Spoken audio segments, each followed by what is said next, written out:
के अंदर ट्राई दी है पेज नंबर 12 पे, कह रहा है इनको डिस्ट्रीब्यूटिव प्रॉपर्टी से निकाल दो। दो क्वेश्चन दिखाई दे रहे हैं आपको।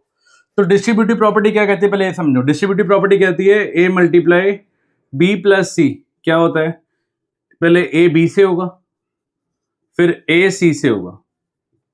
अच्छा इसका उल्टा भी ट्रू है, मतलब A multiply B plus A multiply C को मैं क्या लिख सकता हूं, इसको ए भी लिख सकता हूं, मैं क्या लिख सकता हूं ए मल्टीप्लाई बी प्लस सी। अब इसको ध्यान से देखो, अगर आप इसको ध्यान से देखोगे तो A multiply B plus A multiply C आ रहा है ना।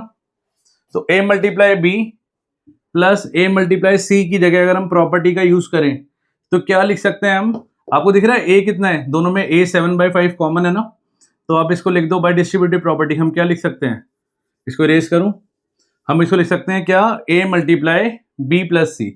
तो ए मल्टीप्लाई बी प्लस सी मतलब -3/12 और ये बड़ी ब्रैकेट लगा देना प्लस सी 5, सी कितना है 5/12।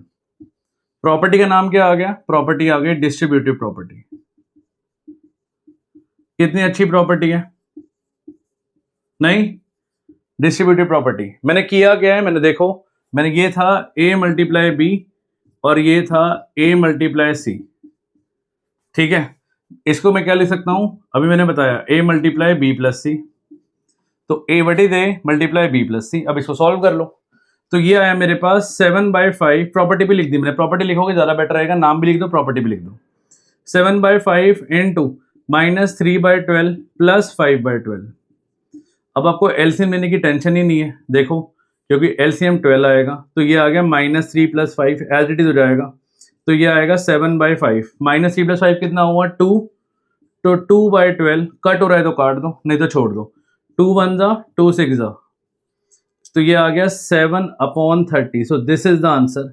बिल्कुल सेम पैटर्न पे सेकंड पार्ट होगा, वीडियो को पॉज करो, इसको नोट करो और देखो कि आपसे सेकंड पार्ट हो पा रहा है, चेक करो एक बारी, ठीक है। जब तक हम सेकंड पार्ट ट्राई करते हैं, शुरू करते हैं।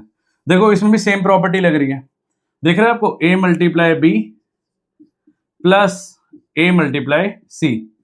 a multiply B plus a multiply C का फॉर्मूला मैंने क्या बताया, मैंने बताया a multiply B plus C, लगा लो।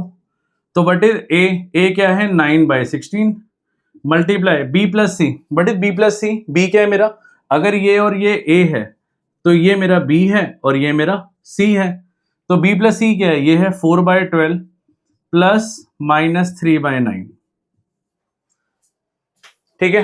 तो 9/16 आ गया हमारे पास, मल्टीप्लाई 4/12 -3/9, प्लस माइनस क्या होता है आपका माइनस, तो 9/16 मल्टीप्लाई, अब इसका एलसीएम लेना पड़ेगा हमें 12 और 9 का, एलसीएम कितना होता है, इट इज 36, तो ये हो जाएगा 12 3 जा 36, तो 4 मल्टीप्लाई होगा 3 से, है ना, माइनस 9 4 जा 30, तो 3 मल्टीप्लाई होगा 4 से।